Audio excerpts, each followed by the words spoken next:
Okey, Assalamualaikum warahmatullahi wabarakatuh. Selamat kembali bersama saya. Okey. Kejap bagi saya masa sikit untuk pastikan semuanya okey. Sebentar.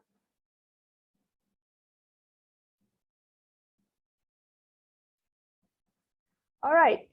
Assalamualaikum warahmatullahi wabarakatuh. Welcome back to Parun Ribut bersama saya Adlil Rajiah, dan hari ini kita nak bercakap tentang anak lambat baca. Dia ada question mark dekat tajuk tu, anak lambat baca, macam tu kan. Dan hari ini saya tak berkeseorangan as usual. Saya bersama dengan saya punya jemputan khas hari ini yang saya rasa orang yang paling tepat sekali untuk bercakap tentang anak lambat baca ni, iaitu Puan Siti Sarah Muhammad Fauzi, yang sangat-sangat saya hormati.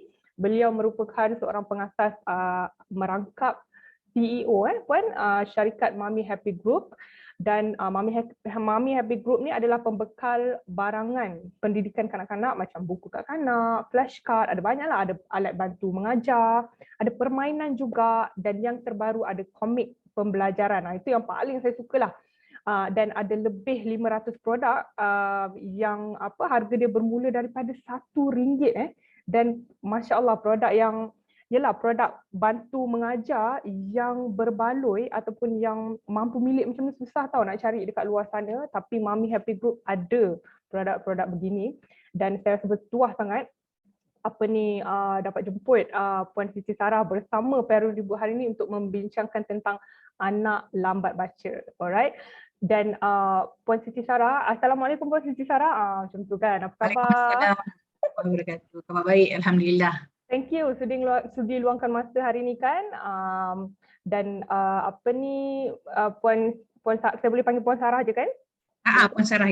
Okey, Puan Sarah, masa kita dah finalize topik ni kan, tentang anak lambat baca ni, saya ada buat survey lah sikit dekat Instagram story saya kan. Saya tanya follower saya, apa yang apa korang punya struggle ataupun apa anda punya isu bila nak ajar anak membaca, ataupun cabaran dalam bantu anak kuasai kemahiran membaca ni kan. Ada banyak sangat Puan Sarah saya terima, anak tak minat buku, anak tak ada mood bila ajak membaca, anak tak fokus, cepat bosan. Ada tu dia cakap belum buka buku lagi dah cakap abang tak tahu. Abang tak tahulah ni. Macam tu. So ada juga yang macam tu. Ada tu yang cakap anak dia mudah lupa.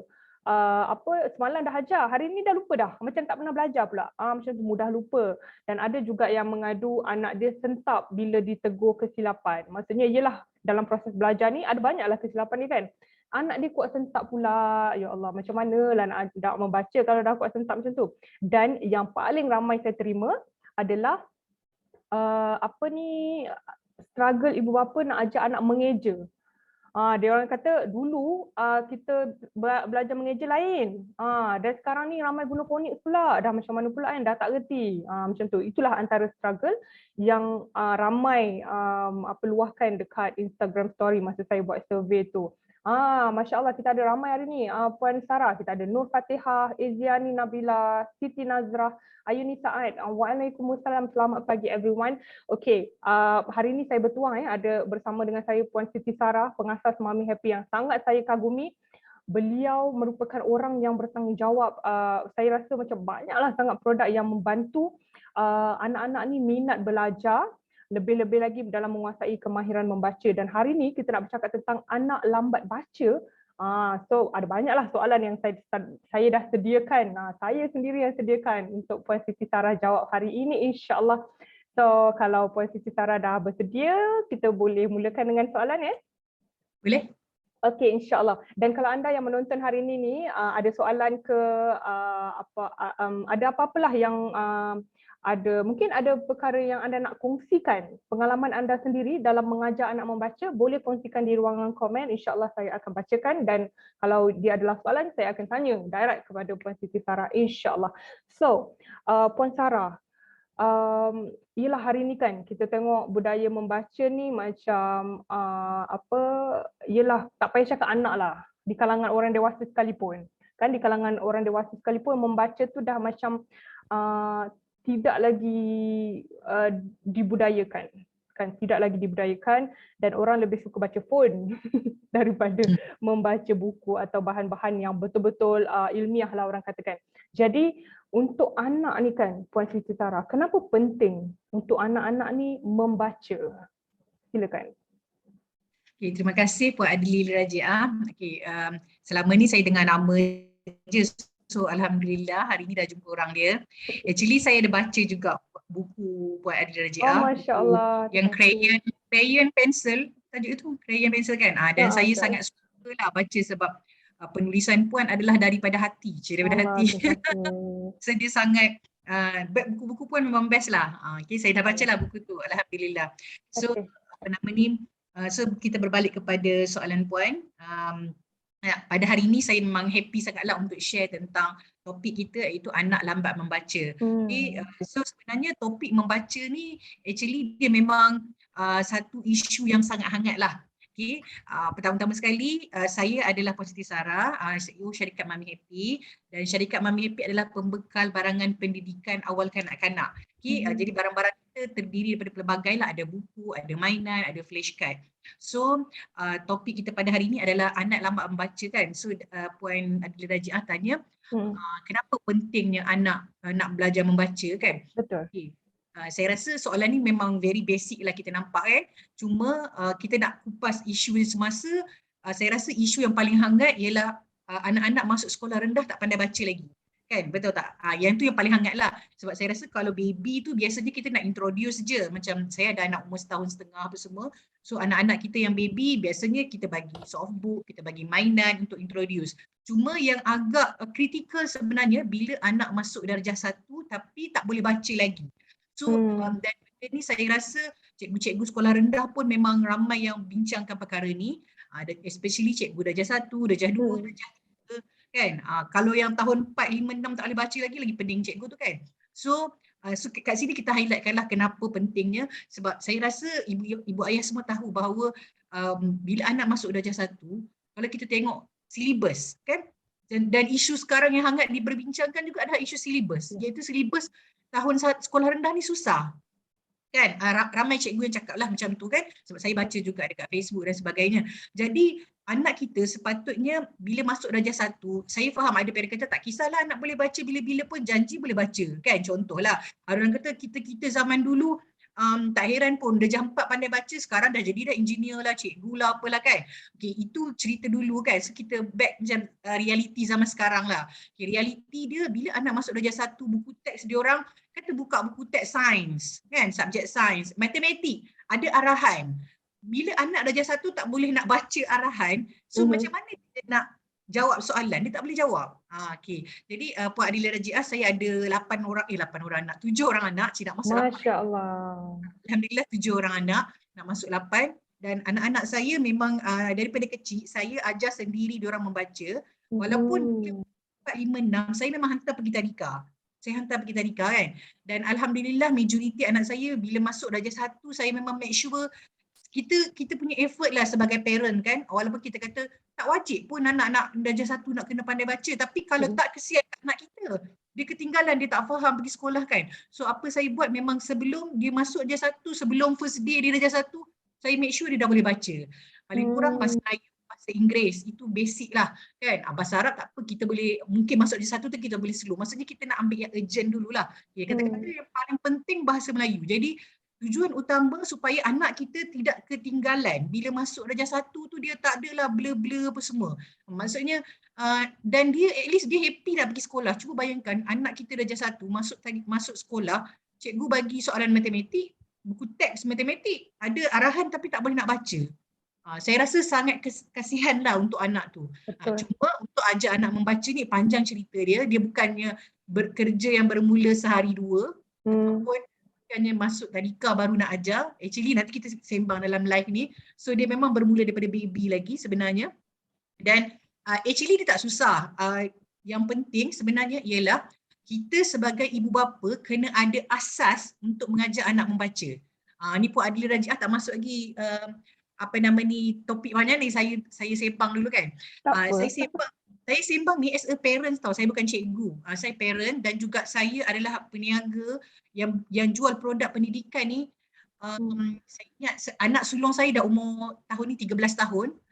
Saya start masa anak sulung saya lah. Lepas dia lahir, saya Google kan macam mana cara ajar anak membaca. Puan Adi Darjah kenal Puan Dina Karim tak? Kenal tak? Kenal. So saya mula masa anak first, saya mula Google semua, saya baca blog dia dulu. Tu antara terawal lah masa anak sulung saya tu baru umur setahun kan. Then saya pergi kursus dia, kursus yang mengajar anak membaca dan sebagainya. Dan kemudian saya pergi juga kursus yang Read Network anjurkan berkenaan cara mengajar anak membaca. Sebenarnya banyak tau yang buat kursus ajar anak membaca. Apa yang saya boleh katakan, saya adalah parents yang bermula daripada zero. Maksudnya bukannya kita pergi, saya dulu belajar kat USM subjek biologi, bukannya subjek pendidikan awal kanak-kanak. Maksudnya tak ada knowledge lah macam mana nak didik anak tu actually. So bila kita kahwin, saya kahwin awal umur 20 kan. Jadi masa belajar, kahwin masa belajar. Kahwin awal. Jadi masa tu memang blur juga kan, kita tak tahu maksudnya macam mana nak ajar anak membaca. Saya memang Google dekat kita Google, then saya jumpa blog Puan Lina Karim, saya baca and then saya pergi kursus dia. Kemudian saya macam kenal dengan pengasas buku bacaan anakku Easy tu, Puan Iyani. Saya pergi kursus dia, ada kursus beberapa kali kursusnya saya pergi. Saya highly recommend lah parents pergi kursus-kursus cara mengajar anak membaca. Ya Allah, really saya cakap walaupun saya bukan seorang cikgu, saya boleh anak saya boleh saya ajar sendiri baca, even sebelum masuk tadika dia dah boleh baca suku kata. Dia dah boleh dah. Sebab saya pergi kursus. Maksud dia kita sebagai parent kena ada effort. Macam tadi Puan cakap kan, ada parents kata fonik lah apa semua pening, tak tahu apalah kan. Pada saya fonik is very simple and very easy pada parents kalau parents tu pergi kursus dan belajar cara nak mengajar anak. Sebenarnya the most important is the parents. Contoh, saya tak pernah kita belajar English, terus terang saya ni anak orang kampung. Yang memang orang kata belajar English kat sekolah dulu kalau sebut fonik pun kita tak tahu teknik fonik tu. Saya betul menguasai fonik bila saya mula mengajar anak. Even dah masuk universiti saya tak tahu, ini rupanya teknik mengajar English. Macam tu. Then saya mula explore bila saya start ajar anak saya yang pertama lepas pergi kursus membaca yang dianjurkan oleh Read Network. Masa tu Puan Nik Eliani dan suaminya. So, dia nak cerita dia zero, tak tahu apa-apa sampai kita belajar universiti pun tak belajar juga benda tu. Kan? Lepas tu bila nak mengajar anak sendiri saya pergi kursus. Ada kursus 3 jam. Saya rasa kalau pergi kursus 3 jam tu pun kita dah boleh dapat dah dia punya knowledge basic dia. Contohlah, kalau saya rasa zaman universiti dulu saya tak tahu pun fonik ni rupanya nak ajar anak cat. Cat. Kita just menguasai lebih kurang 44 bunyi huruf, kita dah boleh mengajar anak kita membaca. Dengan ini yang betul. Dia sebenarnya parents kena ada knowledge je. Maksudnya basic knowledge pun dah okey. Kita tak perlu terlalu advance sebab kita nak ajar anak kita. Kan? Betul. Itu contoh dia lah. Jadi maksud saya sebagai parent kita kena cakna, ambil tahu. Jadi sebab biasanya zaman sekarang ni kalau kita buat kursus untuk parent pun susah nak dapat participant yang ramai. Macam itulah kan. So parent ni kena take note, alert. Tapi kalau saya yakin lah, kalau parent yang anak first macam saya, masa semangat tu anak first. Dah sampai anak ke-7 ke-8 tu dia tak larat nak pergi dah. Macam itulah. Tapi anak first tu memang saya pergi semua. Kalau ada orang jemput buat program pendidikan awal kanak-kanak je, saya akan pergi. So saya pergi balik tu saya terus ajar anak saya. Dan alhamdulillah kalau yang anak first tu kalau kita buat betul-betul, nanti anak kedua, anak ketiga semua senang je. Sebab kita dah ada basic knowledge yang betul. Kan? Alhamdulillah anak-anak saya memang semua sebelum masuk darjah 1 memang boleh membaca bahasa Melayu, bahasa Inggeris, basic matematik. Saya memang tekankan sebelum masuk darjah 1 supaya bila dia buat homework, sebab anak saya ramai tau, Puan Adeline. Nak panggil apa? Puan Adi Rajiah kan? Boleh. Anak saya ramai. Contoh sekarang ada 7. Kalau saya mengajar yang abang, kadang adik pun duk nak suruh ajar juga. Faham tak maksudnya? Betul. Tapi kalau yang sekolah rendah tu, dia dah boleh baca arahan, saya tunjuk je macam ni. So homework dia boleh buat sendiri. Tak kalut. Kalau tak 7 orang anak buat homework, sangat kalut. Kalut lah. Orang tu nak ajar, orang ni nak ajar kan. Macam that's why sebenarnya adalah parent sendiri kalau saya terpaksa cakap mak lah kan, walaupun saya tahu sebenarnya tanggungjawab utama mendidik anak ni sebenarnya sepatutnya ayah juga. Tapi anak-anak mungkin lebih rapat dengan mak sebab mak mungkin sepatutnya lebih banyak masa lah dengan anak-anak kan. Jadi mak ni kena rajin pergi kursus, pergi. Kalau tak dapat pergi kursus offline, macam tak dapat pergi yang bersemuka, join kursus online. Kursus pun banyak. Sebab saya rasa, saya pernah bandingkan, kami buat kelas untuk anak dengan kelas untuk parent. Kelas untuk anak-anak saya pernah dapat partisipan sampai 2,000 pun pernah. Kelas membaca. Secara online lah masa tu kita buat kan. Bulan 3, bulan 4. Kalau kelas untuk parent saya dapat 100 parent pun saya dah bersyukur. Alhamdulillah. Okay, maksud dia apa? Maksud dia parent kena rajin lagi pergi kelas. Kena rajin. Kena gali ilmu tu untuk belajar. Dan bila kita dah faham basic dia, kan, maksudnya daripada, so anak masa baby, dia sebenarnya memang berbeza-beza. Masa baby lain, bila dah masuk umur 4, 5, 6 lain. Macam anak saya sendiri bila umur 6 tahun baru menunjukkan betul-betul dia boleh faham teknik dia apa semua. 5 dengan 6 tahun, macam tu. Kan? Jadi masa umur 4 tu pun dia masih santai-santai lagi. Umur 4 tahun tu dia macam relax lagi. Kan dia belajar baca tapi secara santai lah. Macam tu. So kalau baby lain juga approach dia. So dia ada stage dia lah. Okay, nanti kita boleh sembang lagi dalam soalan yang akan datang. Ni baru soalan pertama. Itulah, Masya Allah. Saya rasa macam, yelah, saya pun tak boleh berhenti nak dengar Puan Sarah cakap ni. Banyak poin saya dapat ni. Kan? Baru satu soalan Dan soalan satu. Okay. Baru satu soalan. Saya setuju tadi bila Puan Sarah cakap ibu bapa tu sendiri perlu ada asas ajar anak membaca. Ada 3 lah yang saya catch tadi. Yang pertama adalah kesedaran. Kalau parents tu ada awareness yang sedar bahawa membaca ni adalah kemahiran yang akan somehow akan mempengaruhi juga perkembangan emosi anak bila dia masuk sekolah kan, macam Puan Sarah cakap tadi, kalau anak masuk sekolah dia tak faham arahan yang simple dekat buku tu pun macam mana, apa yang dia rasa, macam mana dia punya semangat tu kan nak belajar dan sebagainya. Masya Allah. Yang kedua adalah ilmu.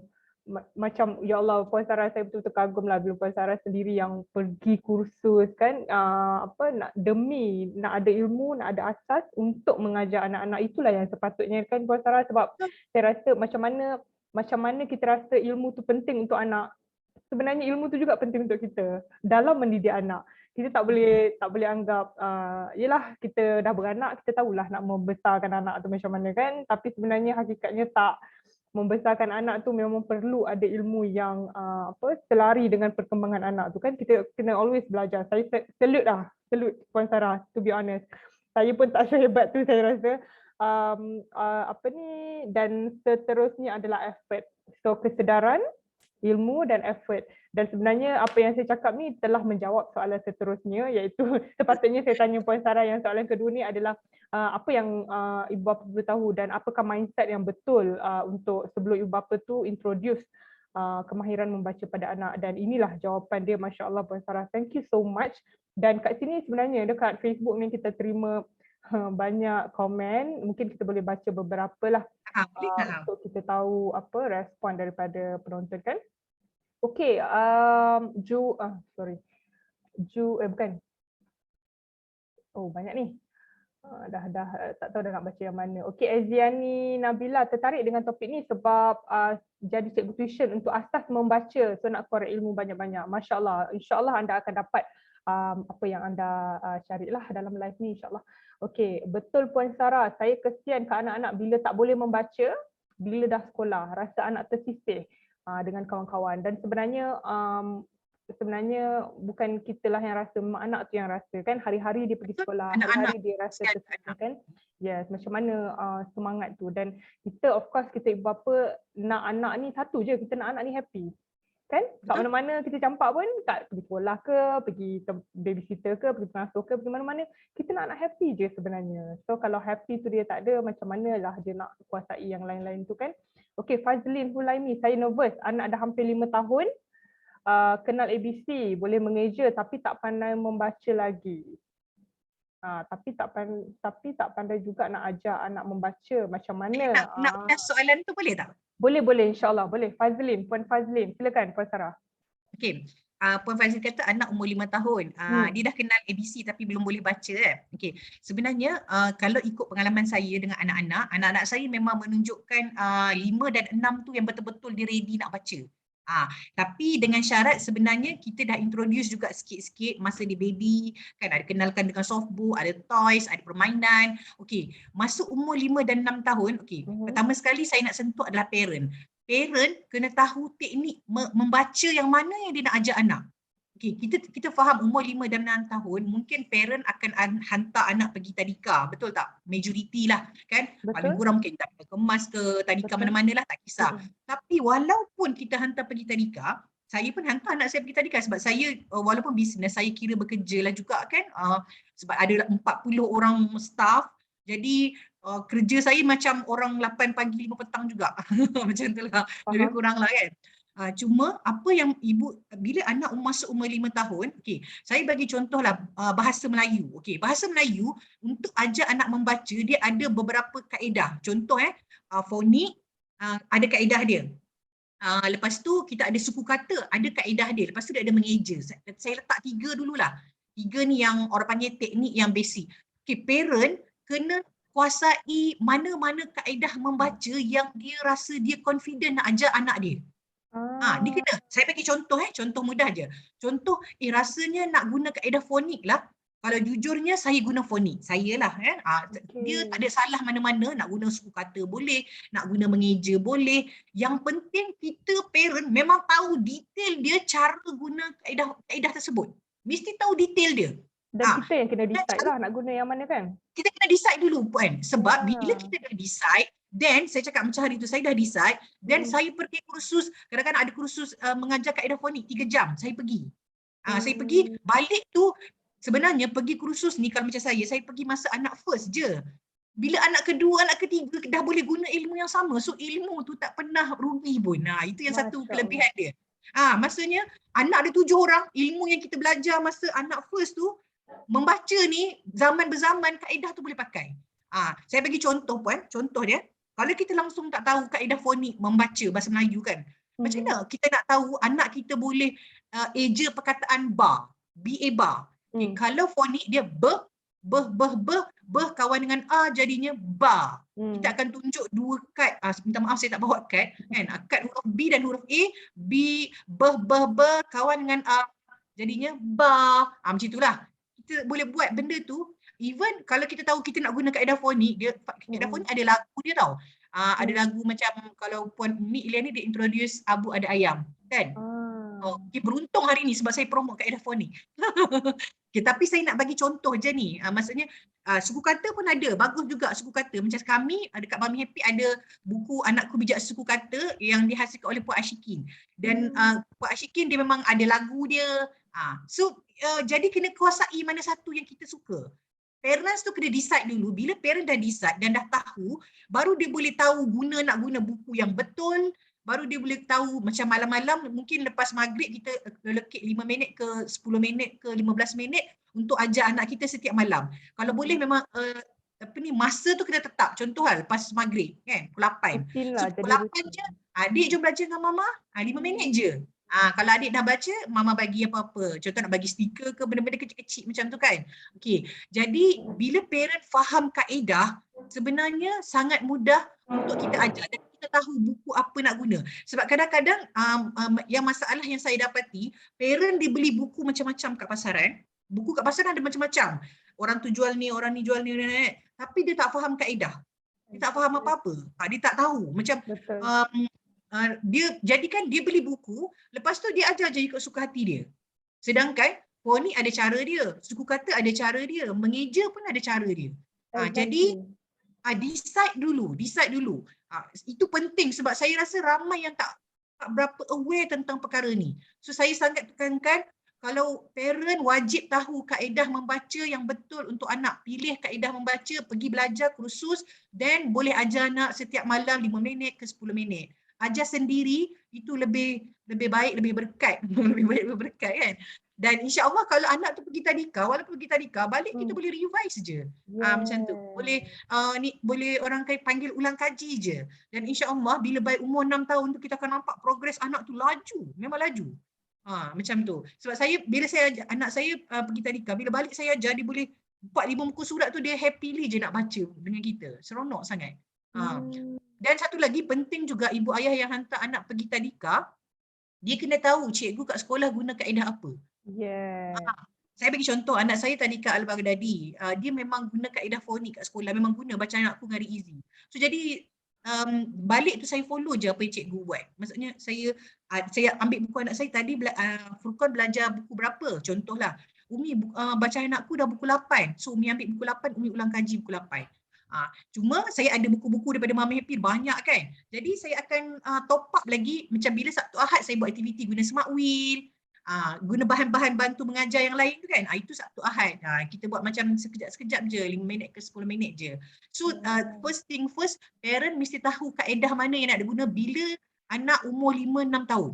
Kalau masa baby, kita tak apa, kita guna softbook, kita guna mainan, tak kisah. Maksudnya dia tak strict sangat macam nak kena guna kaedah apa-apa tertentu, tak ada masalah masa baby. Baby dia santai je, dia nak bagi dia minat je. Macam tu. Kalau umur 5 dan 6 tahun, dia dah memang quite serius, kita kena faham kaedah. Kalau tak faham kaedah, the main issue yang kami dapat, Puan, sahabat saya memang buat, kita buat iklan, kan buat iklan kaedah membaca kan. Bila majority parent kan bagi tahu kat saya anak tak boleh baca menulis, saya tanya, Puan tahu tak kaedah membaca apa yang anak Puan suka nak guna? Tak tahu apa-apa, Puan. Seriously, this is majority of the parents. Saya sampai rasa sepatutnya benda ni kena jadi syllabus lah masa kat universiti. Betul. Sepatutnya kan. Maksudnya macam sebab kita rasa macam benda tu sangat penting tapi parent tak tahu how to teach anak sendiri.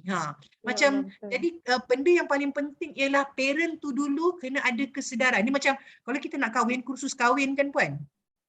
Saya rasa dalam kursus kahwin tu kena masuk sikit lah. Parenting punya knowledge. How to mengajar anak. Macam tu. Maksudnya sebab kita kahwin dia more kepada suami isteri apa semua kan. Maksudnya mungkin kena masuk part pendidikan anak tu dia kena detail sikit. Macam tu. Betul. Nanti kita bagi suggestion pada orang atasan lah. Betul, insyaAllah. Tapi nak menunjukkan parent punya penglibatan tu sebenarnya anak kita ni minat membaca ke tidak sangat depend kepada kita. Maksudnya parent tu, how to. Dan satu lagi Puan, tadi cakap pasal Puan kata awal-awal kan, kenapa pentingnya anak membaca kan. Okay, saya just nak share story lah.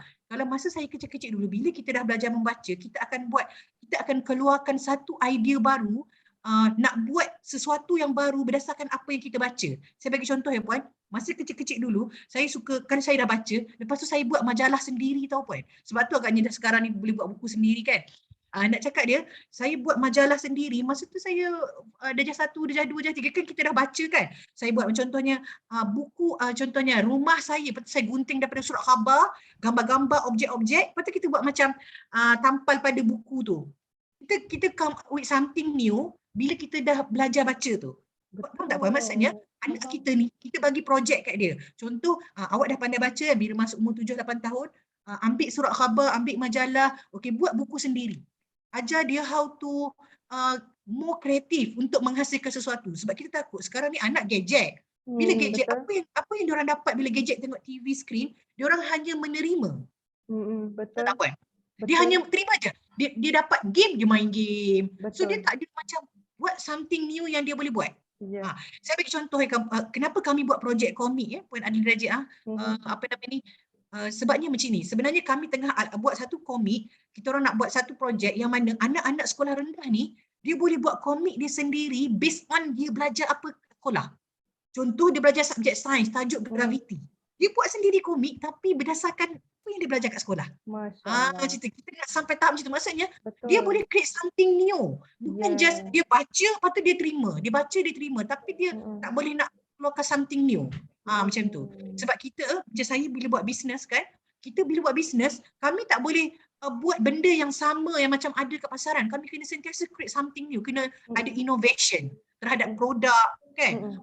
Dan bila kita buat produk pun dia tak boleh benda yang sama je, benda stereotip. Dia kena apa lagi benda yang unik yang tak ada lagi, orang tak buat lagi. Macam kita, kami ada think tanker yang berfikir benda tu. Tapi maksud dia, parent kita nak anak-anak kita educate benda macam tu. Bila dah pandai membaca, apa yang anak kita buat bila dah pandai baca? Adakah dia cukup sekadar pandai baca? Kita tak nak macam ni. Contoh ni komik kan, ni bukan buku Mami P lah. Ni buku lain, saya bagi contoh je lah. Tajuk dia Badang kan. Anak kita jujur cakap anak saya sekolah rendah suka baca komik. Sebab tu yang tak buat komik tu, nak buat komik lepas ni. Okay, komik macam ni. Okay, kalau tengok komik ni cerita je kan, maksudnya cerita yang ni. Cuba kita cakap ke anak kita kan, abang dah belajar sains kan, cuba abang buat jadikan subjek yang abang belajar ni abang buat komik. Abang buat story sikit, jadikan dia komik. Tujuan dia puan, nanti bila dia besarkan puan, dia tidak, dia akan jadi orang yang inovatif. Betul. Inovatif tu maksudnya baru dia boleh survive dalam bidang bisnes. Kalau tak puan, maksudnya dalam dunia kerjaya, dalam dunia bisnes kan, kalau cakap sekarang banyak orang tak ada kerja dan sebagainya kan. Tapi kalau dia orang inovatif, insya-Allah ada orang panggil peluang tu sentiasa ada. Sebab saya terlibat dalam bidang bisnes kan, kami kena sentiasa inovatif, kreatif. Kita tak boleh cakap contohlah bila PKP. Contoh bila kami PKP, puan, kalaulah kami menjadikan PKP itu sebagai alasan duit tak ada, ekonomi merosot, bisnes saya masa PKP mungkin habislah. Kan PKP je habis kan. Tapi kami buat innovation masa PKP, alhamdulillah bila PKP naik. Naik dadak-dadak sampai jutaan ringgit sebulan. Okey, puan, bila border buka pun ada satu masalah baru. Semua orang keluar, orang kurang beli online. Betul. So apa benda yang kita kena buat sebab orang dah kurang online ni, orang dah keluar je asal ada. Kalau macam pesta buku ramai orang kan. So apa innovation yang kami buat? Kami buka booth puan. Bulan lepas je kami buka 9 booth. Macam kita keluar. Maksud dia macam ni puan. Kalaulah kami, sebab tu anak-anak kita nak didik, bukan dia belajar kat sekolah, dia terima aja apa yang dia belajar. Tak. Dia kena inovatif. Kalau yang ada anak sekolah rendah, okay, cakap anak apa yang awak belajar, kalau setakat belajar sains atas buku, apa yang you dapat? Yelah memanglah, maksud saya memanglah dia kan nak jadi doktor dan sebagainya. Tapi cuba dia keluarkan daripada buku tu, jadikan komik, jadikan novel. Kita yang didik, educate anak kita tu. Then barulah dia akan berfikir, betul tak puan? Maksudnya dia akan, takkanlah dia belajar kat sekolah, contoh dia belajar subjek sains tajuk alam semesta kan. Okey, cuba buat komik pasal alam semesta. Abang cuba buat something kreatif, buat story, tapi dalam story tu ada masukkan apa yang abang belajar dekat sekolah. Saya rasa anak-anak kita pun dia akan mind blowing tau. Faham tak macam mana? Dan kalau kita ni parent yang ni, kita okey abang mama nak tanya, kok ada orang nak beli karya abang ni ke? Kan? Mesti dia happy kan? Actually saya masa kecil dulu macam tu sebab saya suka create something new. Then saya cuba kadang-kadang jual ke orang jiran. Contohnya masa kecil saya buat macam kait-kait kan. Saya buat alas meja, design macam-macam kan. Then saya jual kat jiran saya. Then kita akan rasa happy because of that. Kita punya usaha tu ada something yang berhasil walaupun masa tu budak je. Maksud saya macam ni. Maksudnya apa yang dia belajar dekat sekolah, cuba keluarkan, jadikan something new, create innovation. Then kita nak hargai usaha anak tu dengan mungkin kita cuba pasarkan ke, tapi bukanlah nak pasarkan komersial sangat, tapi at least dia tahu dia punya karya tu dihargai. Ada sahabat saya, Puan Adri Raja, nak share story sahabat saya, nama dia Puan Aisyah, dia adalah founder Mohsin Cake. Dia orang buat kelas melukis komik tau. Memang kelas tu tengah on sekarang. Saya tolong promotekan. Budak-budak belajar melukis komik. Then lukis kartun, then kartun yang anak-anak lukis tu dia cetak di atas t-shirt. Then t-shirt tu dibagi anak tu dan kalau siapa nak beli boleh beli. Puan faham tak? Kita punya apa yang kita nak hasilkan daripada anak kita. Macam komik tu is something creative, right? Maksudnya benda yang dia kena design, dia kena fikir macam mana nak buat bentuk, macam mana nak buat rupa, macam mana nak buat macam kami ada sekarang ni buat keluarkan superhero kan. Then benda tu, komik tu anak kita dah hasilkan. Lepas tu cetak pada t-shirt. T-shirt tu kalau boleh jual, kita jual. Kita cakap ke anak kita, tengok hasil abang dah boleh jual. So at least kita dah ajak anak kita, kalau nak sesuatu kena usaha. Saya takut apa generasi sekarang yang kita risaukan sebab saya melihat benda ni bila kita ambil pekerja dan sebagainya kan. Dia orang hanya menunggu. Dia menunggu, dia tak ada satu macam apa yang dia nak buat lagi untuk dia jadikan dia punya kerjaya lebih baik, dia punya performance dia lebih baik. Sebab saya cakap in terms of business lah, sebab kita duduk kat dunia business, saya lah kan duduk kat dunia business, Puan pun sama saya rasa kan. Maksudnya kita tak nak nanti disebabkan anak kita yang gadget-gadget ni, yang dah terlalu attach dengan gadget ni, menjadikan dia orang ni langsung tak kreatif Puan. Kalau zaman dulu kita kata kita mungkin banyak buat innovation yang kita sendiri kan, yang menyebabkan hari ini kita mungkin kita rasa sentiasa nak buat innovation. Macam tu. Tapi tak nak disebabkan gadget, anak kita diterima je. Tengok TV, apa anak kita buat kalau tengok TV? Tengok contoh buka YouTube. Kita bagi anak kita YouTube YouTube Kids kan sekarang kan. Bagilah berjam-jam. Adakah dia akan mengeluarkan sesuatu idea yang baru? Tak ada. Tapi kalau anak kita bagi educational toys. Macam saya dia jual mainan pipe kan, atau Lego. Daripada Lego yang terpisah-pisah tu dia akan buat bentuk bangunan. So dia akan come out with sesuatu, idea baru. Itu yang sebenarnya kita nak daripada anak kita supaya bila dia besar dia boleh survive. Kalau bisnes tiba-tiba PKP balik pun Adli Raja kan, macam mana kan? Adakah kita semua boleh survive sekali lagi? Kan? Sekarang ni macam seronok sikit sebab endemik kan, walaupun ada orang tak sihat dan sebagainya. Tapi kalau dia pandemik balik, PKP semula, kita ready tak?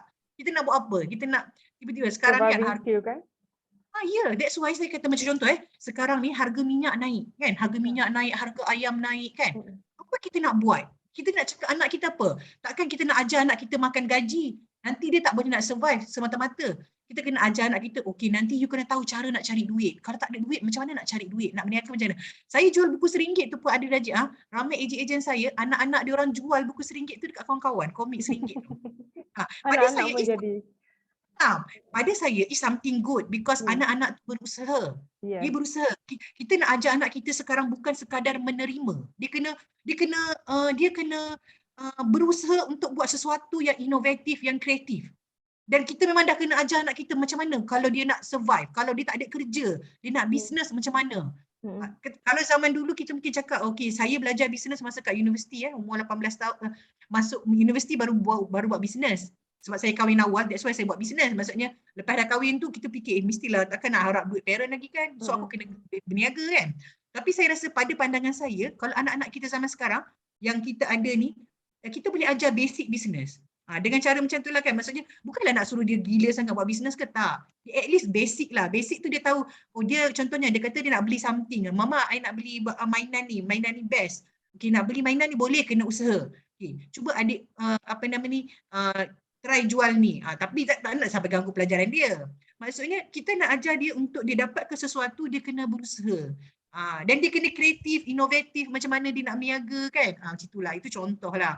Sebab saya nampak sangat keperluan anak-anak ni perlu jadi anak yang kreatif. Dalam zaman yang kita kata tu, saya kata dengan harga barang semua naik apa semua, kalau tak, jujur cakap, kita tak boleh nak survive dengan keadaan yang sangat-sangat mencabar. Bukan setakat anak-anak, kita pun as a parent kan Puan, betul tak Puan? Betul. Maksudnya kalau kita tak kreatif, kalau kita tak ada macam sesuatu effort, nanti kita akan stuck dengan masalah yang sama. Maksudnya masalah ekonomi, masalah katakan macam saya rasa isu membaca ni kan, isu membaca ni Puan adalah isu yang zaman berzaman, betul tak Puan? Betul. Tapi kita tengok, tak tahulah rasanya lepas PKP ni more worse. Keadaan tu lagi teruk, betul tak? Sebab saya baca dekat Facebook, cikgu-cikgu lah, ramai cikgu-cikgu kan duduk komen pasal isu membaca apa semua. So saya rasa dia lagi nampak meruncing. Kita tak nampak dia lagi makin bagus. Kan? Jadi that's why kena ada effort daripada parents. Dia sebenarnya Puan, saya rasa parent perlu kurangkan sedikit masa dengan phone dan perlu lebih dengan anak. Dia kunci dia parent je Puan. Kalau sebab kita nak cakap apa dengan anak umur 6 tahun kan, takkan anak umur 6 tahun nak dengar live kita kan. So the key is parent lah sebenarnya. Cikgu memang ada, tapi cikgu berapa lama sangat dia ada dengan anak. Contoh kita ni nak cuti, Sabtu, Ahad, Isnin, Selasa, cuti 4 hari Puan. Ada tak anak kita dengan cikgu? Tak ada. Cuti 4 hari ni cuti raya haji. Okay, apa kita nak buat masa cuti? Okay, kalau kita parent yang bertanggungjawab terhadap anak kan, kita mungkin akan, okey adik ni komik mama bagi, komik mami happy, adik ambil. Cuba adik buat macam ni. Buat komik macam ni. Kita yang kreatif, kita yang minta anak kita yang more kreatif kan. Bila anak kita dah berjaya buat, kita appreciate usaha dia. Kita tanya abang, lepas tu kita ceritalah kat jiran kita ke, ceritalah kat saudara mara kita tu. Ni hasil usaha supaya baru dia rasa macam, wah mak aku appreciate kerja aku, mak aku ni kan. Macam itulah. Memang saya tengok anak-anak, kalau setakat anak saya pun suka melukis. Dan most of the time kalau dia ada masa free, dia memang akan melukis. So dia memang akan create dia punya sendiri, komik dia sendiri. So sebenarnya kita galakkan anak-anak untuk buat benda-benda kreatif macam tu. So that anak-anak tu dia akan rasa dia belajar membaca words. Pun imagine kalau saya katakan kita ada anak sekolah rendah umur darjah 4 kan. Rasa-rasanya budak sekolah rendah akan terfikir macam ni tak Puan? Aku belajar subjek sains ni untuk apa? Dia nak pergi, dia nak masuk universiti tu lambat lagi, betul tak Puan? Kan? Dia nak masuk universiti mungkin umur 18 tahun. Dia kata, aku belajar graviti bumi lah, sistem alam suria lah, daya tarikan, daya tolakan ni untuk apa sebenarnya? For what? Kan? Kalau dia tak nampak macam ada sesuatu benda yang dia boleh buat dengan apa yang dia belajar tu, rasanya dia suka tak belajar? Tak minat belajar Puan. Betul. Jadi that's why kita kena apa yang dia boleh buat dengan apa yang dia belajar tu kita kena keluarkan, jadikan something kreatif. Suruh anak kita buat komik, suruh dia buat novel based on apa yang dia belajar tu dia buat something kreatif. Dan kita war-warkan, hargai, reward anak kita tu supaya dia rasa apa yang dia buat tu adalah sesuatu yang sangat bernilai lah. Macam tu. Barulah anak kita rasa dia belajar tu ada faedah dia. Kadang-kadang budak-budak ni dia tak nak belajar, anak-anak ni kan. Dia tak nak belajar, bukan apa tau, sebab dia tak nampak apa aku dapat. Walaupun kita kata besar esok kau jadi doktor, jadi guru, jadi apa semua kan. Maksudnya itu besar esok umur 17 tahun dia nak lambat lagi. Yes, betul. Nampak? So kita anak budak-budak sama sekarang, dia orang ni kan sebab tu kenapa dia orang suka main game. Dia orang main game 1 jam, dia orang dah boleh menang, dia orang punya competition semua. Very instant, dia orang nampak terus result. Betul. So kalau dia belajar kata-kata belajar tadi sains, matematik kan, dia akan fikir apa benda aku dapat belajar matematik ni. Kan? Untuk apa nak untuk umur 17 tahun, lambat lagi umur 17 tahun. Padahal dia baru dah sekolah rendah, baru umur 10 tahun. That's why kita kena bagi dia, bila dia belajar matematik, keluarkan daripada apa yang dia belajar tu, jadikan sesuatu. Jadikan something new. Kan? Baru dia nampak, inilah gunanya adik belajar matematik ni. Kan? Contoh bila kalau saya buka bus kan, kita katakan kita bawa anak. So kita bagi tahu, adik ni gunanya adik belajar sifir. Nak kira duit ni 2 kali 2 berapa? Kalau adik tak hafal sifir macam mana? Tu contoh. Okay Puan. Banyak soalan tak jawab ni. Tak apa. Itu pun banyak tu saya dapat. Saya rasa apa yang Puan Sarah kongsikan tadi pun dah menjawab banyak persoalan. Ramai juga parents yang bertanya kat sini yang saya rasa dah terjawab pun persoalan tu. Dan saya suka bila Puan Sarah cakap tadi, dia berbalik-balik kepada parents sebab macam mana yang saya sentiasa percaya kan, parenting ni bukan proses membentuk anak sebenarnya, tapi proses membentuk ibu bapa tu sendiri yang layak dicontohi oleh anak kan. Dan kita mendidik diri kita sebenarnya. Betul. Dan saya suka juga bila Puan Sarah sebut tadi, bila anak tak reti something, contoh anak tak reti membaca, ibu bapa tu reti tak kaedah mengajar anak membaca. Dan sebenarnya dia merangkumi semua aspek juga perkembangan anak kan. Kalau contoh macam kalau anak tu tak reti kawal emosi, ibu bapa tu reti tak kaedah mengajar anak kawal emosi. Kalau anak tak reti, anything. Kalau anak semua bermula dengan parent. Yes, betul. Jadi Masya Allah, saya rasa dia macam menyentap diri saya juga sebenarnya. Terima kasih banyak. Saya rasakan sesuatu sangat bila kita jadi parent ni kan. Sebenarnya kita sangat banyak belajar bila kita jadi parent. Jadi kalau kita jadi parent dan kita tak nak belajar, tak nak pergi kursus kan, macam Puan Adli Rajah pun ada buat banyak kursus kan. Saya dah baca jugalah berkaitan dengan emosi dan sebagainya. Sebenarnya macam ni, sebagai seorang parent, kita yang kena belajar dulu. Jadi orang yang jadi parent, dia tak boleh berhenti belajar, never stop learning. Jadi memang kalau ada kursus, pergilah, ada parenting semua. Jangan cakap, kalau kita kata anak kita tu macam ni, sebenarnya tanya diri kita. Dia sebenarnya memang start with parents. Kata kalau anak gila gadget, kenapa kita yang biarkan anak kita main gadget? Kan? Kalau lagi ramai anak, sebenarnya macam saya, sebenarnya lagi mencabar sebab kita perlukan masa untuk setiap anak kan. So memang macam nak salahkan siapa lagi, kita lah. Dan kita lah yang kena berusaha untuk pergi belajar kan, untuk baiki diri. Jadi anggaplah journey kita sebagai parent tu adalah journey kita untuk sentiasa belajar. Macam tu. Betul, kita sebagai parents kita lah sebenarnya guru pertama anak kan. Dan tadi ada komen yang saya baca tapi dah terlepas dah, saya tak ingat siapa, Puan Mariam kot tak silap, di mana kita, yelah, first yang Puan Sarah cakap tadi lah, kita dulu kena jadi orang yang kita nak anak jadi. Nak anak tahu apa, kita dulu kena tahu. Nak anak jadi macam mana, kita dulu kena jadi.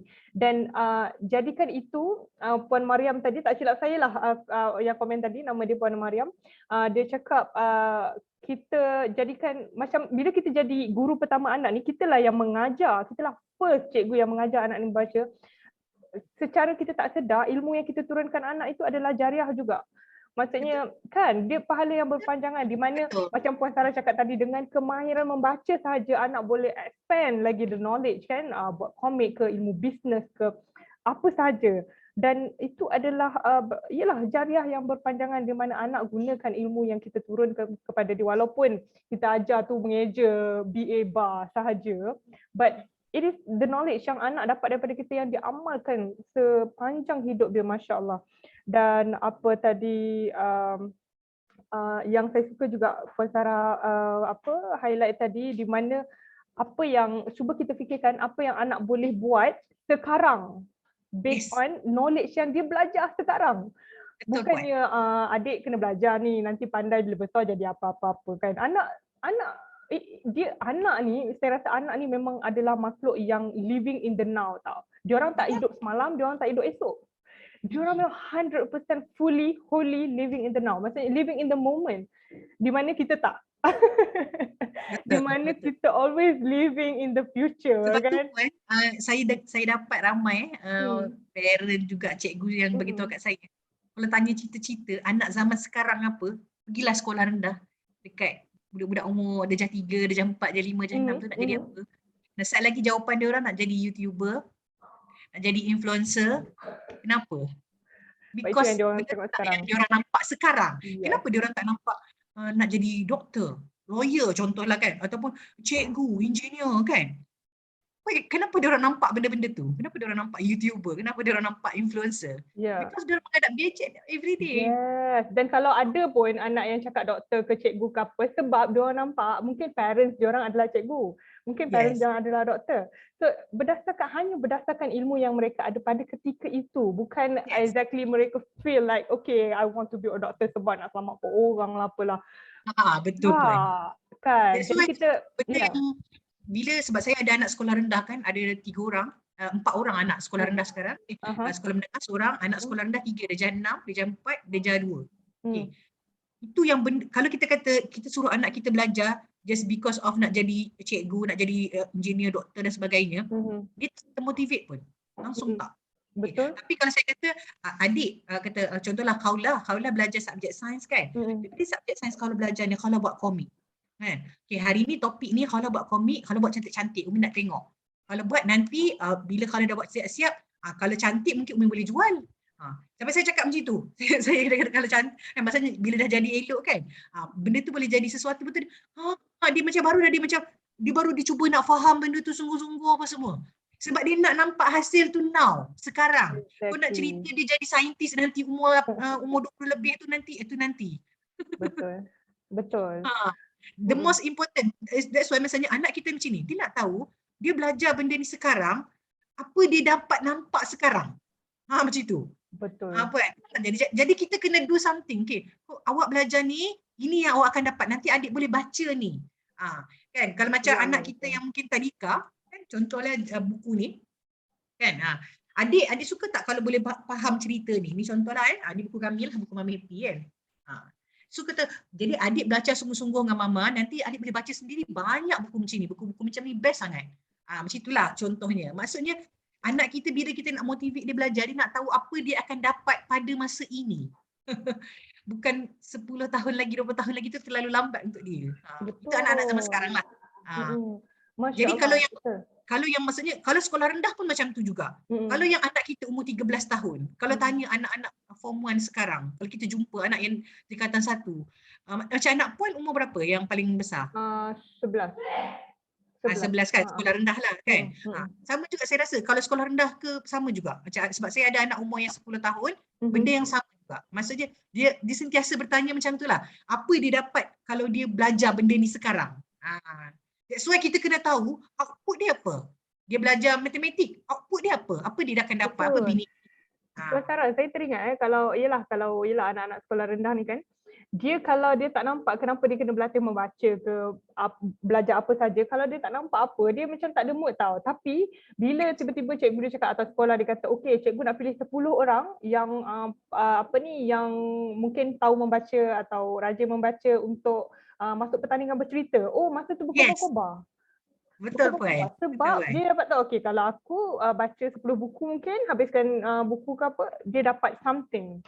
Yes, Dan dia jadi betul. berkobar-kobar bila dia tahu kawan-kawan dia pun sama-sama berlumba, sama-sama nak dapatkan benda tu. Masya Allah, betul sangat Puan Sarah kan. Dan tiba-tiba dah 11.50 ya tuan-puan. Ni banyak ni komen ni. Ah, Banyak sangat Masya Allah. Kalau ada soalan yang saya terlepas, minta maaf sangat-sangat. Sebab kalau nak scroll ni kan memang lambat lah kan. Dan mungkin kalau ada anda rasa soalan anda tu urgent sangat, mungkin boleh komen sekali lagi lah, tenang kan. Sebab dia memang dah ternaik-naik macam tu. Okey, Puan Sarah, ada satu dekat sini kan. Sebenarnya ada banyak sebelum ni tadi yang saya nampak juga di mana bila anak buat kesilapan dalam membaca ni, biasalah kan kemahiran membaca ni macam Puan Sarah cakap tadi, ia adalah satu proses yang panjang. Kita tak boleh macam hari ni ajar B-EBA, esok anak dah B-EBA tu dah khatam, dah kira macam aku dah tak cover dah B-EBA tu kan. Kita masuk CHR pula. Contoh macam tu kan. So dalam bab nak tackle anak punya kesilapan ni kan, mungkin dalam belajar pun anak ada regression ataupun kemerosotan kan, biasalah banyak faktor kan. Kadang-kadang PDPR pun anak regress, mungkin suasana belajar berbeza, atau mungkin sakit, anak-anak sekarang cepat sakit dan sebagainya, anak regress juga. Jadi macam mana parents ni nak handle, ataupun parents ni nak terus bersemangat ajar anak membaca walaupun kesilapan demi kesilapan anak membaca ni. Silakan Puan Sarah.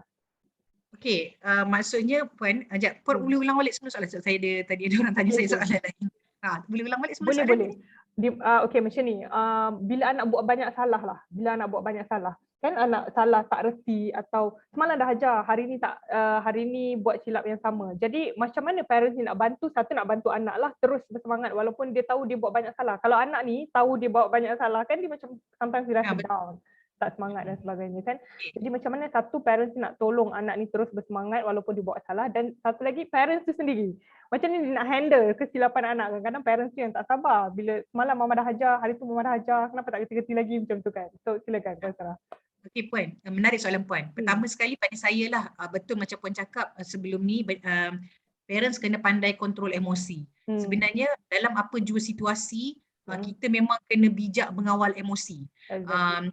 Sebab saya pun ada berguru dengan Ibu Hanim dan sebagainya kan. Even dalam pengurusan perniagaan, perkara pertama yang kami belajar ialah whatever happen, belajar bertenang. Dan benda tu yang sebenarnya paling susah lah. Kita cakap boleh kat mulut kan, tapi memang benda tu proses lah, learning kan. So ibu ayah perlu pandai kawal emosi sendiri. Maksudnya kita sendiri dulu first kena pandai kontrol emosi.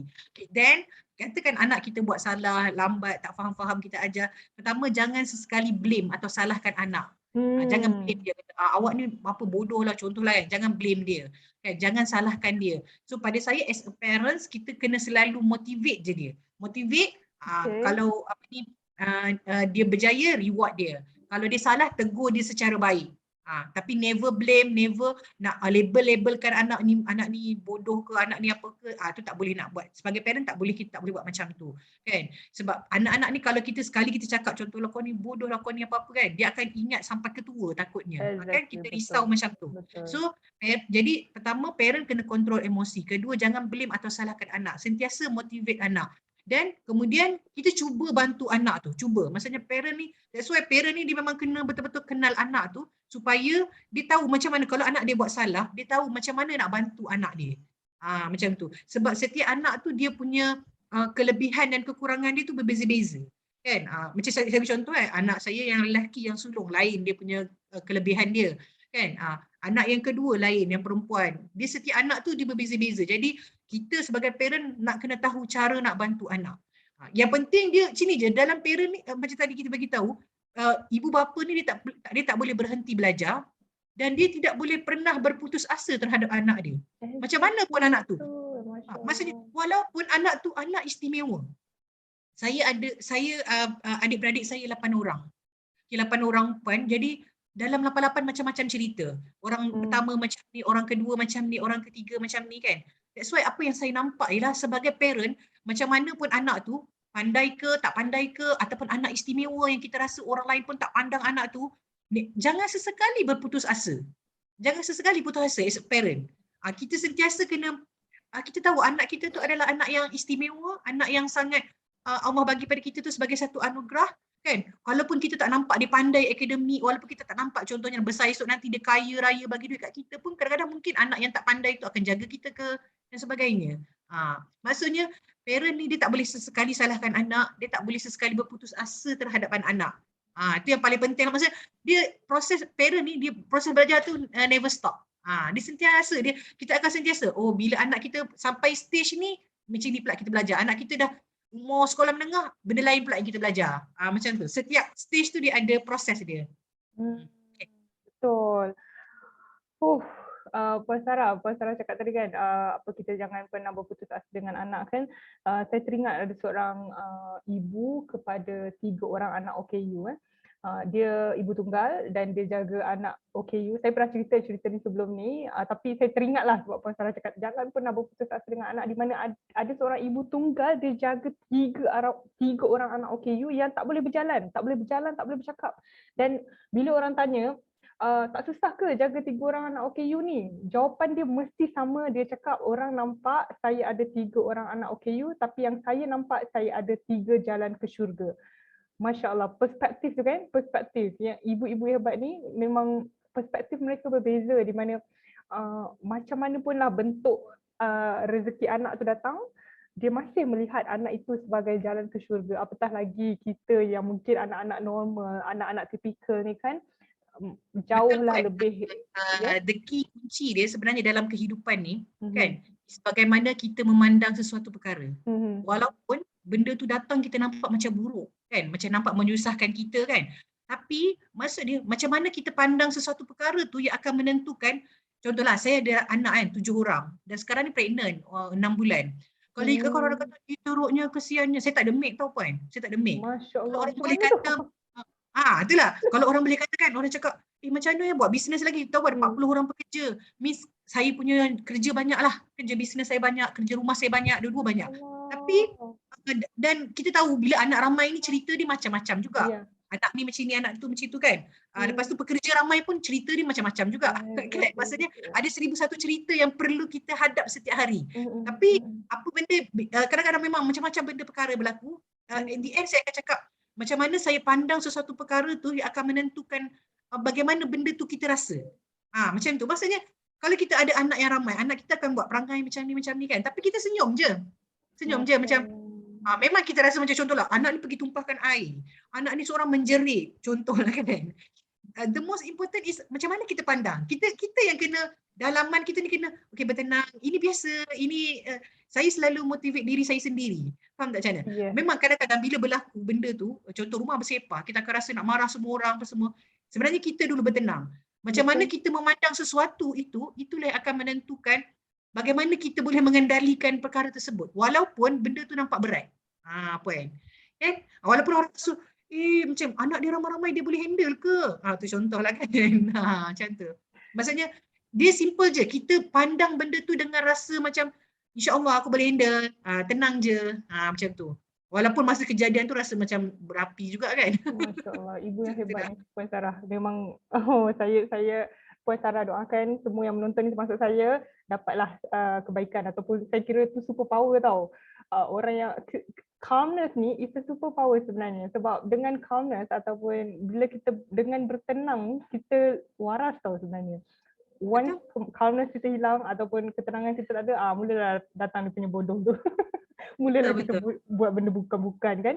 Dan Puan Sarah cakap tadi, sebenarnya firman Allah kan dalam surah Al-Baqarah 216, boleh jadi sesuatu yang kamu benci tu amat baik bagi kamu, dan boleh jadi sesuatu yang kamu sangat suka tu amat buruk bagi kamu. Allah mengetahui sedang kamu tidak mengetahui. Dan macam mana tadi yang saya sebut tentang ibu anak OKU tadi, di mana 3 orang anak OKU tak boleh berjalan, tak boleh bercakap, sesuatu yang kita nightmare lah untuk kita. Kalau boleh na'udzubillah, aku tak nak anak macam tu kan, kita tak nak. Kalau boleh macam tu, musibah macam tu kita tak nak. Tapi boleh jadi sesuatu yang sangat buruk itulah yang sebenarnya sangat indah, sangat baik bagi seseorang tu. So saya percaya kita semua kan, walaupun kita tak semua kita ada anak OKU, kita semua ada cabaran. Kita semua pasti ada musibah yang kita, aku tak nak dapat juga. Kan? Betul? Percayalah. Betul. Macam Puan Sarah cakap tadi, macam mana kita melihat sesuatu perkara tu, itulah yang menentukan apa yang kita rasa dan macam mana kita bertindak, macam mana kita react selepas tu. Masya Allah. Dia topik hari ni lambat baca, anak lambat baca, tapi banyaklah kita dapat. Dah berkembang banyak ni. Banyak rupanya. Dan sebenarnya betul Puan Sarah cakap tadi, parents is key. Key dia kunci dekat parents sebenarnya. Okeylah Puan Sarah. Dah pukul 12 dah sebenarnya ni. Tapi sebenarnya banyak soalan ni. Mungkin soalan last lah. Mungkin soalan last lah, mungkin apa ni, ada soalan jap lagi waktu wukuf kita doa banyak-banyak. Yes, kita macam ada percanggahan sikit kan, wukuf hari ni esok ke, tapi mana-mana yang kita amalkan, ambil lah hari Arafah atau waktu wukuf ni sebagai kita doa banyak sebagai supaya Allah jadikan kita ibu yang hebat, yang layak mendidik anak-anak yang hebat. Okey Puan Sarah, last question lah, sebab saya tengok kat sini tadi juga ada yang cakap busy, Puan Sarah pun dah buktikan yang beliau juga adalah ibu yang busy. 7 nak masuk 8 anak, lepas tu dengan 40 orang staff lagi, saya pun tak boleh bayangkan, saya pun macam dah jam sekarang ni kalau fikir kan. So Puan Sarah, saya rasa soalan ni tepatlah untuk Puan Sarah. Macam mana kalau ibu bapa yang busy dan sekarang ni pula saya rasa phone ataupun banyak urusan kita menggunakan phone lah. Banyak urusan kita, dan macam Puan Sarah cakap tadi kan, 40 orang staff, mestilah ada WhatsApp group atau ada WhatsApp betul-betul masuk, dan dia memerlukan Puan Sarah macam sentiasa alert dengan phone. Dan saya percaya ramai ibu bapa kat luar sana macam tu juga. Maksudnya mungkin buat bisnes online atau apa sahajalah yang memang phone ni kalau boleh melekat je lah kat tangan terus kan. Bawa je lah kat mana-mana. Jadi macam mana kita nak allocate masa tu, especially dalam membantu anak menguasai kemahiran membaca ni lah. Macam mana allocate masa, nak bahagi masa dan sebagainya. Silakan Puan Sarah. Okay. Terima kasih Puan Adli Rajiah, memang soalan yang sangat tepatlah pada masa sekarang. Dan benda ni pun saya sendiri sedang praktis. Dia simple je, dalam kehidupan kita semua benda ada masa-masa dia dan ada jadual-jadual dia. Ini suami saya sendiri pun selalu pesan kat saya, dia kata waktu bekerja is waktu bekerja. Bila habis waktu bekerja, sebaik-baiknya, seboleh-bolehnya kita tutup phone. Offkan phone ke, silent ke dan sebagainya. Contohnya lah, kalau macam saya memang buat saya punya waktu bekerja saya 8 pagi 5 petang. So after that anak saya dah balik sekolah semua. So bila kata lepas pukul 5 petang adalah masa untuk anak-anak dan keluarga sampai ke malam, kan? So kita sendiri yang kena bertegas dengan jadual yang kita dah buat untuk sepatutnya. Contohlah masa saya kata tadi, masa bekerja kita ada masa dia, masa dengan keluarga ada masa dengan keluarga. Jadi kita sendiri yang perlu bertegas dengan masa tersebut dan kita kena disiplin kan. Maksudnya okey, kalau lepas aktiviti kita dengan anak selepas maghrib, contoh masuk di waktu maghrib sembahyang jemaah, lepas tu buat aktiviti dengan anak, membaca dengan anak-anak, dah jadi rutin kan, membaca mengaji dengan anak lepas maghrib malam tu kan, start daripada maghrib sampailah ke atas tu. Setiap hari buat benda yang sama macam tu. Dan anak-anak kita pun dah tahu jadual dia. Dan dia pun mungkin tak boleh touch smartphone pada masa tersebut. Katakan kita kata, kalau kau nak smartphone, nak tab, okay fine, waktu riadah 6 hingga 7. Kita panggil waktu waktu riadah lah kan. That time je. Kan? Habis pukul 7, tutup, switch off. Itu maksudnya kita yang kena bertegas dengan anak-anak kita. Termasuklah dengan diri kita sendiri. Jadi maksudnya pun kita kena ada timing bila masa kita bekerja, bila masa kita bersama dengan anak-anak dan bersama keluarga, dan kita kena follow timing tersebut. Dan mungkin benda ni lah yang paling mencabar sekali lah. So the key is jadual tu, kita kena ada jadual dan kita kena berdisiplin untuk mematuhi jadual tersebut. Itu saja. Okey, betul. Sekejap tiba-tiba ada double voice pula kat telinga saya. Okey. So key dia ialah jadual lah, hidup mesti berjadual, dan saya sangat percaya benda tu Puan Sarah. Tapi benda tu susah nak dipraktikkan sebab kita tak suka berjadual. Saya rasa itu memang fitrah kita lah, kita memang suka, especially wanita lah. Ini daripada pembacaan saya sendiri juga, di mana wanita ni dia memang hidup dia memang based on dia punya emotion mostly. Tapi kita boleh latih diri kita untuk untuk untuk berdisiplin lah, sebab saya percaya disiplin ni kita buat je apa yang kita rancang regardless kita rasa apa. Itu saya rasa itu yang paling tinggi punya tahap disiplin lah. Kalau kita mampu kan jadi orang macam tu, Masya Allah, macam mana anak-anak kita mesti jadi orang yang hebat juga, Tapi insya saya Allah. rasa untuk pembelajaran anak-anak, Mm-mm. at least kita allocate antara paling teruk kalau untuk orang yang busy kan, Mm-mm. saya rasa start pukul 7 malam tu sampai pukul 10 malam at least. Waktu tu lah macam nak solat jemaah, nak mengaji, nak ajar nak membaca, nak tengok homework apa semua at that time. Sebab anak saya memang sekolah yang apa ni, dia punya sekolah dia memang habis pukul 5. Sekolah anak saya lah dia satu sesi je.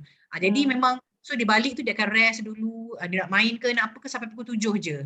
So pukul 7 memang kita kena educate dia orang ni, okay, phone simpan semua. Kan? Sampai pukul 10 malam macam tu. Kan? Sama lah dengan kita pun. Kita pun sama. Dan sebenarnya kita lah dulu nak buat peraturan untuk anak, kita dulu kena buat kan. Macam tu. Betul. Okay. Wow, saya pun dah tak tahu macam mana nak, sebab banyak Puan Sarah share hari ni, sangat banyak, dan saya rasa saya akan tengok balik live ni untuk digest satu-satu. Saya memang orang macam tu tau. Memang nak kena digest slowly kan. Dan untuk praktikkan tu pun satu hal juga. Dan dekat sini pun ramai yang cakap betul, sangat bermanfaat. Okey, banyaklah yang kongsikan dia orang punya learning. Cuma pun tak apa ke saya nak tegaskan sikit yang saya kata key daripada kita punya live ni. Okey, silakan. Proses pembelajaran anak-anak kan, especially lah anak kita tadika ke sekolah rendah ke, macam anak saya dah ada yang sekolah menengah ke kan. The most important bila anak kita belajar ni, dia nak tahu apa dia punya apa aplikasi apa yang dia belajar. Dan aplikasi tu adalah benda yang dia nak buat sekarang, pada hari ini, pada masa ini. Macam saya tadi cakap kalau anak kita sekolah rendah, dia belajar subjek sains. Apa aplikasi yang dia belajar tu? Dia bukannya sekadar nak jawab soalan ke atas dalam buku latihan tu. Kan? Belajar tentang graviti. Mungkin kita kena buat macam orang panggil aktiviti berkaitan dengan graviti ke sistem suria ke, kita buat apa-apa benda output dia. Output tu. Maksudnya kita yang kena tekan supaya anak kita menjadi anak yang kreatif.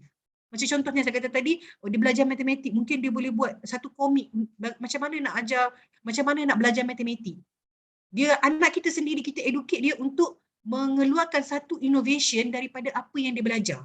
Dan benda ni kita yang kena train parent ni, dia kena train anak dia untuk buat benda tu. Maksudnya bukan dia kata dia belajar sains, hanya belajar dalam buku teks, lepas tu buat latihan dalam buku latihan. Dah kat situ. Dah habis kat situ. So nanti bila dia bekerja, bila dia berbisnes, dia takkan boleh think out of the box. Sedangkan bila dia duduk dalam dunia bisnes, dia memang kena buat something new. Macam kami kan dekat dunia bisnes ni, kami kena buat something new dan kami kena buat benda yang orang lain tak buat lagi. Kalau saya buat benda yang orang dah buat, benda tu orang dah buat. Kan? Adakah benda tu akan menjadi sesuatu yang unik? Kan? So itu yang kita nak daripada anak-anak kita juga. Macam mana apa yang dia belajar ni, yang dia belajar sekarang, anak saya ada darjah 6 kan. Saya kata okey, belajar sains, cuba buat komik sains. Kan? Buat komik sains. Okey. Buatlah orang ni buat kisah, buat story sikit. Macam tu. Belajar matematik, macam mana dia boleh keluarkan apa yang dia belajar tu menjadi sesuatu yang baru, innovation. Dan barulah dia akan rasa apa yang dia belajar tu benda yang berharga. Kalau tak, nanti dia tak akan nampak purpose of learning dia. Dia rasa setakat exam je. Apa setakat exam tu? Faham tak? Itulah maksudnya kita nak anak kita nampak aplikasi apa yang dia belajar tu pada masa hari ini. Macam saya story tadi, kawan saya dia buat kelas anak-anak belajar melukis komik, dan anak tu lukis komik dan dia print atas t-shirt. T-shirt tu dia jual. Faham tak sebenarnya? Maksudnya anak tu nampak tak? Dia belajar lukis komik, komik tu jadi kartun tu print atas t-shirt, t-shirt tu boleh jual. So pun faham tak? Instantly dia nampak, oh aku lukis komik, ini aku nampak. Boleh lukis atas t-shirt, t-shirt boleh jual. Macam tu. Itu maksud dia. Maksudnya dia nampak result yang dia belajar tu on the spot, baru dia akan, aku nak explore lagi lah benda lain, aku nak belajar lagi lah benda ni. Baru dia akan rasa semangat dia nak belajar tu. Betul. Dan anak ni, betul, Puan Sarah, saya setuju sangat. Dan anak ni, dan parents tu sendiri kena fahamkan anak di mana yelah dia belajar macam tadi Puan Sarah cakap kan, dia belajar, dia buat buku latihan, habis kat situ. Maksudnya dia belajar for the sake of habiskan homework, score, boleh Boring ni jawab macam ujian, itu saja. boring lah. Boring lah.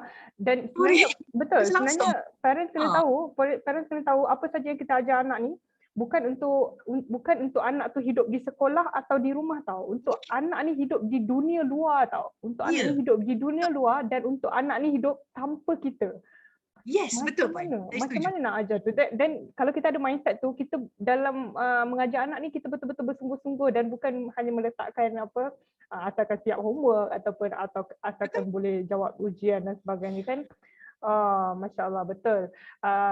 Okey, ada dekat sini Puan Juhaida, tak mudah untuk ikut jadual. InsyaAllah kena cuba latih untuk lebih disiplin. Okey, betul. Jadual ni memang disiplin lah. Kalau bagi saya kan, saya pun orang yang berjadual juga, dan bagi saya kalau saya tak ikut apa yang saya tulis dalam jadual tu, maksudnya saya zalim terhadap diri saya sendiri. Akulah orang yang menzalimi diri sendiri tu. Dan dia sebenarnya kan, ini saya just nak share saya punya insight lah tentang jadual ni. Dia sebenarnya bukannya kerja kau tu siap ke tak siap, tapi you buat ke tak buat. Maksudnya contohlah, saya selalu buat jadual menggunakan time boxing tau Puan Sarah. Saya tak guna to do list tu. Kan ada orang buat to do list kan. Bila dah siap tik tik tik. Macam tu. Saya guna time boxing. Maksudnya saya allocate masa, katakanlah saya nak tulis satu posting, satu artikel. Saya allocate 30 minit untuk artikel tu contoh Dan adakah 30 minit tu setiap saat saya guna untuk menulis artikel. Itu jauh lebih penting daripada siap atau tak. Maksudnya kalau you allocate masa tu untuk ajar anak membaca, contoh 10 minit ajar anak membaca. 10 minit tu betul-betul setiap saat you guna untuk ajar anak membaca atau you buat sambil-sambil. So saya rasa itu jauh lebih penting daripada anak kau pandai baca atau tak. Anak kau siap ke tak siap. So saya rasa you allocate setiap saat dalam masa yang you dah allocate tu, you amanahkan betul-betul buat setiap saat tu daripada kita just tik bila dah siap, kita pun tak tahu bila nak buat apa benda semua, bila sempat ke apa ke. So mungkin Puan Sarah ada tips juga ke macam mana nak ikut, pastikan diri ikut jadual ni? Saya lebih pada list to do je. Okey. List to do, kalau dah siap tanda. Tapi kadang-kadang ada yang fail juga, tak follow juga. Tapi kita cubalah, the next day kita cuba lagi. Betul. Kan? Saya rasa dia tak ada pun kaedah yang konkret tentang mana yang betul mana yang salah kan. Macam kaedah nak ajar anak membaca pun ada banyak kaedah, dan dia berbalik kepada kita balik. Yang kita ni amanah ke tak? Kita betul-betul kita dah decide, kita buat ke tak? Puan, ada satu benda, saya ni guru-guru saya selalu bagi tahu lah, sebab saya banyak pergi kelas dan sebagainya. Dia kata orang yang berjaya ni, dia berjaya kerana dia telah membina habit. Okay, so the key is kat situ. That's why kenapa macam ni. Macam sebab tu saya kata bila kita nak ajar anak, kita kena habit tu maksudnya dah sampai jadi tabiat kita. Tabiat tu maksudnya contoh, lepas maghrib je anak aku mesti mengaji, mesti membaca dengan aku. Habit lah. Itu kita dah jadikan habit. Jadi anak kita dia dah tahu dah. Dia tak pening kepala dah. Jadual pun dia dah tahu dah benda tu. Contoh, ini memang guru-guru bisnes saya beritahu, dia kata orang berjaya kerana dia membina habit yang betul. Yes. Habit tu maksudnya tabiat. That's why kita dengan anak, kita nak anak kita berjaya, kita sendiri kena create habit yang betul dengan anak-anak kita. Kalau kita nak ajar anak membaca tapi buat timing ikut suka hati tak ni kan. Tak, maksudnya contohnya bila malam, ada malam kita buat membaca, ada malam kita tengok drama, ada malam kita melalut-lalut benda lain ke kan. Dia tak create habit. So anak kita sendiri dia tak dididik untuk create habit orang yang berjaya. Betul. Habit tu penting. Maksudnya nak kita sendiri nak berjaya, anak kita sendiri, kita nak anak kita berjaya juga, bukan kita je berjaya kan. Takkan kita nak biar anak kita dengan gadget dan sebagainya, tapi kita kena create habit lah. So kata habit dia, itu saya kata paling mudah kita create macam tu. 7 malam sampailah pukul dia sebelum tidur, dia no gadget, no handphone, no apa. Itulah timing untuk kita nak mengaji dengan anak, kita nak belajar dengan anak-anak. Timing kita dengan anak lah, itu timing dia. Itu habit yang kita create. Habit. Jadi bila dah rutinkan benda tu, insya-Allah lah tak ada masalah lah. Betul. Dan habit tu adalah kunci juga untuk memastikan kita ikut jadual. Dan kadang-kadang Yes. setiap apa yang kita allocate dalam jadual kita atau to-do list kita kan, kalau kita tak ada mood nak buat benda tu, kita boleh cakap kat diri sendiri macam Puan Sarah cakap tadi, I am building a habit. I am creating a habit. So kalau kita contohlah, kita patutnya kita allocate masa tu untuk pergi gym ke atau untuk jogging ke apa ke, kita tak buat, maksudnya kita gagal build that habit. Maksudnya Yes. setiap apa yang kita buat tu for the sake of building a habit. Kan? Okey, Puan Sarah, sebenarnya kita dah terlebih-lebih dah masa kita ni, Masya Allah. Minta maaf banyak. Tak apa, saya suka. Tapi kan, okey Puan Sarah, last. Mungkin Puan Sarah boleh explain dengan lebih jelas bagaimana produk-produk Puan Sarah Mami Happy ni bantu ibu bapa, walaupun sebelum ni dah banyak bantu ibu bapa membudayakan membaca pada anak, dan tadi pun ramai yang komen apa mereka adalah pengguna produk Mami Happy sendiri, dan betapa berkesannya sampai mereka jadi ejen pula. So mungkin Puan Sarah boleh explain dengan lebih jelas bagaimana produk Mami Happy ni boleh bantu ibu bapa dalam membudayakan membaca pada anak, insya-Allah. Dan mungkin boleh kongsikan maklumat sikitlah, sebab saya pun ada kongsikan link dekat sini, beberapa link Facebook, website, Instagram Mami Happy. Kalau anda berminat nak tahu lebih lanjut tentang Mami Happy, tentang perkongsian Puan Sarah tadi, boleh just klik dekat link tersebut. Cuma saya nak dengar sendirilah daripada Puan Sarah. Mungkin Puan Sarah boleh explain dengan lebih jelas, insya-Allah. Produk Mami Happy. Okey, produk Mami Happy memang fokus kita adalah produk-produk yang untuk kanak-kanak lah. Fokus utama kita. So daripada baby sampailah sebelum katakan umur 8 tahun macam tu. Okay, untuk anak-anak ni suka belajar membaca, menulis, mengira, mengaji. Jadi seawal usia baby lagi pun kita ada soft book, kita ada mainan educational toys, kita ada buku-buku, dan kita juga ada buku rujukan untuk parent dan cikgu-cikgu. So kalau macam ada tadika dan taska, pengusaha tadika dan taska yang sedang menonton live ni pun kami ada bahan-bahan dia. Jadi bahan-bahan kita memang sebenarnya sesuai untuk di rumah. Maksudnya parents nak guna kat rumah. Tapi kalau cikgu tadika taska nak guna pun tak ada masalah. Boleh guna juga produk kita di tadika dan juga taska. Okay, kalau produk boleh tengok dekat laman web mamihappygroup.com, boleh search je, nak search permainan, nak search buku, semua ada keluar lah. Dan kita boleh dapatkan daripada usahawan-usahawan Mami Happy, kita ada ramai ejen yang ada kat seluruh Malaysia yang insya-Allah boleh advise kan produk mana yang sesuai, produk mana yang bagus untuk anak-anak. Jadi kalau ingat Mami Happy ni, ingat produk pembelajaran anak-anak. Macam tu. Okey. So boleh dapatkanlah daripada usahawan Mami Happy. InsyaAllah banyak produknya, banyak. Kalau saya sebutkan tak habis.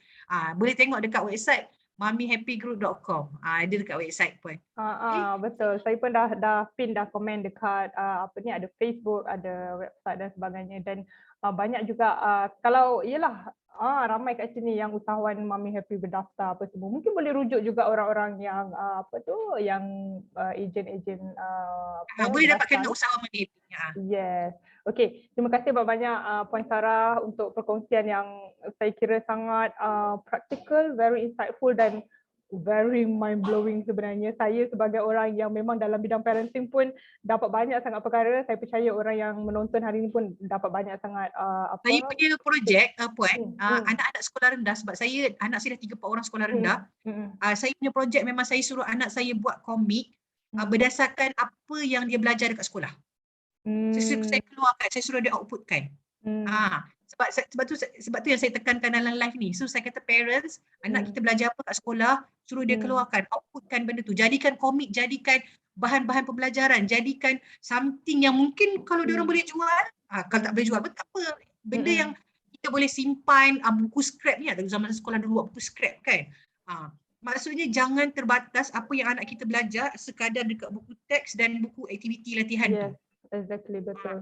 Dia kalau lagi bagus, dia nampak praktikal dia dalam bentuk yang dia akan jadikan dia sebagai satu kerjaya. Macam tu. Betul. Coming soon, dia dah boleh nampak dah benda tu. Macam tu. Betul. Saya setuju Puan Sarah. Kita sekolah rendah. Sebab kalau tidak kan Puan, kalau kita tak educate anak kita macam tu, anak kita akan attach dengan gadget Puan. Betul. Setuju. Dia akan attach dengan gadget dan masalah tu tak akan habis sampai bila-bila. Tapi kalau anak kita dia belajar sains kan, kita adik, daripada adik belajar sains ni, cuba adik buat sesuatu. Contohlah dia belajar pasal robot, buat robot. Biar dia nampak praktikal dia. So dia akan nak explore lagi apa lagi. Benda tu. Saya rasa kalau anak sekolah rendah ni, sebab saya cerita pasal anak saya ramai sekolah rendah kan, selepas anak kita dah pandai baca what's next. What's next? Betul? Sebab ramai parent kata, oh kalau anak awal sangat membaca, nanti dia dah pandai baca, dia tak nak dah belajar dah. Kenapa? No. Ada juga yang cakap macam Itu tu. mitos. Dia kata, kalau anak awal sangat pandai membaca, nanti dia dah pandai baca, dia dah macam tak nak belajar dah, macam tu. Kan? Jadi sebab tu saya kata, sekarang ni apa yang anak kita, macam kami ada jual buku Menerokai Rahsia STEM dalam Al-Quran, Menerokai Rahsia Sains dalam Al-Quran. Buku tu, dia beritahu, bila anak belajar sains benda ni, apa teknologi yang dia boleh buat daripada benda yang dia belajar. Itu yang paling penting sekali untuk anak-anak kita ni, baru dia explore more. Dia akan nanti dia akan cari lagi apa benda dia nak belajar lagi. Dia akan nak belajar lebih banyak lagi sebenarnya. So pembelajaran tu akan menjadi lebih menyeronokkan untuk anak-anak kita. Betul. Nak lagi pula kita dalam dunia yang sebenarnya bukan lagi di dunia mencari kerja tapi mencipta kerja kan Puan Sarah. Setiap individu perlu ada kreativiti atau inovasi yang macam Puan Sarah cakap tadi, ada ability untuk expand their mind untuk create something to make money ataupun untuk hidup lah, untuk hidup. Betul, kan? betul. Cipta kerja kan. Okey, wow, Puan Sarah 15 minit lebih. Ini kalau buat live dengan Puan Sarah ni memang kena 3 hari punya seminar sini ni. 3 hari tu dah. Okey, so Puan Sarah halalkan setiap apa yang Puan Sarah kongsikan hari ini. InsyaAllah saya doakan Puan Sarah dikurniakan kekuatan, kesabaran, dipermudahkan kehamilan juga dan proses kelahiran nanti insyaAllah. Dan doakan kami juga ibu bapa saya dan ibu semua yang menonton hari ini. Saya happy nak bekerjasama dengan Puan lagi akan datang insyaAllah. InsyaAllah. Nanti kursus-kursus yang parenting tu boleh kami iklankan kan? Yes, insyaAllah nanti kita tepi. Boleh. InsyaAllah. Ramai nak join tu. Sebab hari kita panggil ejen-ejen Mami Happy tengok sekali. So might be diorang interested sebab diorang berniaga kan. So ramai yang akan interested dengan kursus-kursus parenting tu lah. Ya, betul. Sebab untuk menjadi peniaga, kita educate orang juga kan. So, ya, betul-betul. InsyaAllah Puan Sarah kita boleh jayakan insyaAllah. So, thank you everyone. Thank you for joining kita punya live hari ini. Seronok live hari ni. Saya pun suka. Seronok. Kita allocate masa ni 1 jam sahaja. Tapi dah terlebih-lebih. Saya rasa kalau 1 jam 20 minit. Tak masuk lagi lunch hour ni mungkin boleh sampai 2 jam, 3 jam macam tu kan. So have a great day everyone, have a great weekend. Selamat Hari Raya Haji, selamat Hari Raya Aidiladha yang terlibat dalam korban, sembelih, semoga ibadah diterima, diberkati segala urusan. So kita jumpa lagi insya-Allah. Puan Sarah, assalamualaikum. Waalaikumsalam. Terima kasih Puan Adli Raja. Terima kasih semua yang menonton. Insya-Allah jumpa lagi. Bye. Assalamualaikum. Waalaikumsalam.